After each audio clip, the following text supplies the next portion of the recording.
आज हम लोग एपोप्टोसिस के बारे में पढ़ेंगे। एपोप्टोसिस का मतलब है सेल की मौत। और उनके आज कौन सी वजूहत हैं कि जो हमारे जो सेल्स हैं हमारी बॉडीज़ में उनकी डेथ हो जाती है। आज हम उसके बारे में पढ़ेंगे। सेल जो है हमारा जो जिस्म है वो तकरीबन 100 ट्रिलियन जो है सेल्स उनका बना हुआ है। और हमारी जिस्म में सेल बनते रहते हैं और उनकी डेथ होती रहती है। और उनकी जो है सेल डिवीज़न भी होती रहती है। और इसके अलावा सेल की जो मौत वाक़ई होती है यानी कि सेल डेथ जो होती है उसके दो प्रोसीजर या दो तरीके होते हैं। एक को हम कहते हैं एपोप्टोसिस। और उसी एपोप्टोसिस को हम जो है सुसाइटल या जो है प्रोग्राम सेल डेथ कहते हैं। क्योंकि ये जो है एक प्रोग्राम यानी कि सेल खुद को खुद जो है वो किल करता है, सुसाइड करता है। ये इंजाइम्स जो होते हैं वो एक्टिवेट हो जाती हैं जो उसको डेथ जो है उसके बाद उन इंजाइम्स के एक्टिवेट होने के बाद उनकी डेथ होती है। एपोप्टोसिस जो है उसमें सेल जो है वो श्रिंक हो जाता है। सेल श्रिंक होने के बाद वो जो है फ्रेगमेंट्स में टूट जाता है। फ्रेगमेंट्स में टूटने के बाद वो जो है मैक्रोफेजेस को अपनी तरफ जो है अट्रैक्ट करवाता है। और मैक्रोफेजेस फिर जो है उन्हें इनगल्फ करते हैं। और उसके अलावा जो दूसरी टाइप होती है वो नेक्रोसिस होती है। नेक्रोसिस किसी जो है पैथोलॉजिकल डिजीज़ हो गई उनकी वजह से होती है।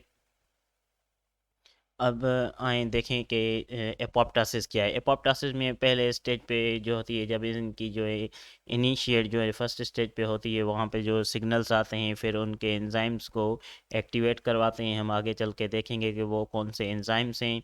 जब वो एंजाइम्स एक्टिवेट हो जाती हैं तो फिर सेल डेथ का प्रोसीजर जो है वो स्टार्ट हो जाता है। जब वो स्टार्ट हो जाता है तो सेल जो है वो श्रिंक हो जाता है। श्रिंक होने के बाद वो जो है आहिस्ता आहिस्ता फ्रेगमेंट्स में अपने आप को जो है फ्रेगमेंट्स में तब्दील होना शुरू हो जाता है। और चौथे स्टेज पे जो है वो जो है फ्रेगमेंट्स में तब्दील हो जाता है। उसके फिर जो फ्रेगमेंट्स होते हैं वो मैक्रोफेजेस को अपनी तरफ अट्रैक्ट करते हैं। और मैक्रोफेजेस उन्हें जो है फिर इनगल्फ करते हैं।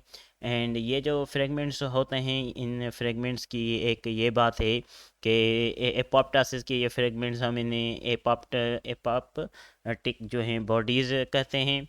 और ये जो बॉडीज़ होती हैं इनके इर्द गिर्द जो है वो सेल मेम्ब्रेन होती है। सेल मेम्ब्रेन होने का यानी कि ये फ़ायदा होता है कि ये दूसरी किसी भी चीज़ को जो है वो अपने जो इर्द गिर्द जो सेल हैं मौजूद उनको कोई भी नुकसान नहीं पहुंचाते हैं। नेक्रोटिक जो है नेक्रोटिक जो सेल डेथ है वो एक दूसरी जो है किस्म है सेल डेथ की। उसमें ये होता है कि सेल की जो सेल मेम्ब्रेन है वो रप्चर हो जाती है। रप्चर होने के बाद जो फिर सेल के जो कंटेंट्स हैं जो मटेरियल है जो फ्लूइड है वो बाहर आ जाते हैं। और वो फ्लूइड जो है दूसरे सेलों को नुकसान पहुंचाता है। जबकि एपोप्टोसिस में ऐसा नहीं होता। एपोप्टोसिस में जो फाइनल जो बनती हैं वो एपोप्टिक बॉडीज़ बनती हैं और वो कोई भी सेल दूसरे सेलों को नुकसान नहीं पहुंचाती है।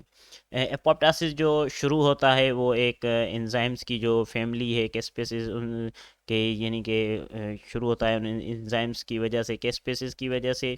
वो एक एंजाइम है वो सेल के अंदर ही बनता है और वहीं पे ही स्टोर रहता है और वो सेल के अंदर ही इनएक्टिव फॉर्म में जो है मौजूद होता है प्रोकेस्पेसिस। और जब फिर वक्त आता है तो फिर ये एक्टिवेट हो जाता है। मैकेनिज़्म जो है कैस्पेसिस का वो बहुत कॉम्प्लेक्स है। और जब ये एक मर्तबा एक्टिवेट हो गया तो एंजाइम्स जो हैं वो क्लीव हो जाते हैं। और अदर जो हैं फिर वो कस्केड जो है रिएक्शंस स्टार्ट हो जाते हैं। उसके बाद जो प्रोटीन्स हैं वो ब्रेक डाउन हो जाते हैं सेल के अंदर ही। और फिर जो है सेल की जो है फिर वो डेथ हो जाती है। सेल जो है खुद को ख़त्म कर देता है। ठीक है।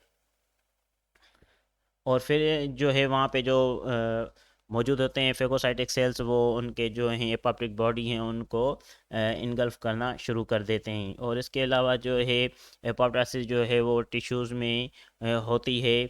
और हमारा जो जिस्म है उसमें बिलियंस ऑफ सेल जो हैं वो डेथ होती रहती हैं उनकी एक ही घंटे में। जैसे टिश्यूज़ में हो गई, टिश्यू फिर उसमें कौन से आ गए, इंटेस्टाइन हो गए, बोन मेरो हो गया, फिर वो जो है न्यू सेल्स रिप्लेस होना शुरू हो जाते हैं।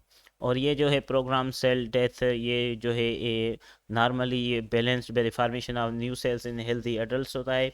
एंड इसमें जो है रिसेंट स्टडीज़ ने कुछ ये कहा है कि एपोप्टोसिस जो है वो न्यूरो जनरेटिव जो है डिजीज़, उसमें इसका बहुत बड़ा जो है रोल है। जैसे अल्जाइमर डिजीज़ हो गई, कैंसर हो गया, एंड ऑटोइम्यून डिसऑर्डर हो गई। और कुछ ऐसी भी यानी कि हैं कि कीमोथेरापी जो है वो ये माना जाता है कि कीमोथेरापी जो है वो जो कैंसर के जो सेल हैं उनके अंदर एपोप्टोसिस को एक्टिवेट करवाती है एक स्पेसिस को, जिसकी वजह से सेल उन कैंसर सेलों की डेथ हो जाती है। ये जो है नेक्रोसिस है, ये फिर दूसरी जो है किस्म है सेल डेथ की। ये इसमें जो है ये हमेशा पैथोलॉजिकल, यानी कि किसी वायरल की वजह से, कोई कीमोथेरापी हो गई, क्या कोई जो है रेडिएशंस की वजह से सेल की डेथ हो जाती है। इसमें सेल जो हैं वो इनलार्ज हो जाते हैं। और उसके अलावा जो उनकी जो बाहरी जो सेल मेम्ब्रेन है वो वीक हो जाती है, कमज़ोर हो जाती है, जिसकी वजह से वो टूट जाती है। और उसके जो कंटेंट्स होते हैं इंटरनल, वो जो हैं लीक हो जाते हैं, और लीक हो जाने की वजह से फिर इन्फ्लामेशन हो जाता है। और इन्फ्लामेशन होने की वजह से जो है वो सेल की डेथ वाक़ई हो जाती है। ये जो है डिफरेंस बिटवीन, यानी कि दोनों में कौन सा डिफरेंस है नेक्रोसिस में एंड एपोप्टोसिस में। नेक्रोसिस में आप लोग, जैसे मैंने पहले भी बताया कि उसकी जो है वो सेल रप्चर हो जाती है किसी पैथोलॉजी के, बैक्टीरिया हो गया, वायरस हो गया, उसकी वजह से जो है सेल मेम्ब्रेन रप्चर हो जाती है, उसके कंटेंट्स बाहर आ जाते हैं, दूसरे सेलों को नुकसान पहुंचाते हैं। जबकि ये एपोप्टोसिस आप लोग दूसरी तरफ देख रहे हैं कि ऐसा कुछ भी नहीं है। इनकी जो हैं फ्रेगमेंट्स बन रहे हैं तो उनके बाहर जो ये लेयर मौजूद है जो दूसरे सेलों को, यानी कि अपने इर्द गिर्द सेलों को नुकसान नहीं पहुंचाने देती। और ये जो है फिर फेगोसाइटोसिस के ज़रिए इनगल्फ हो जाते हैं। आप सब लोगों का शुक्रिया। ये जो मैंने मटेरियल लिया है बुक गाइटन एंड हॉल से लिया है, और इसके अलावा जो मैंने इमेजेस ली हुई हैं वो गूगल से ली हैं।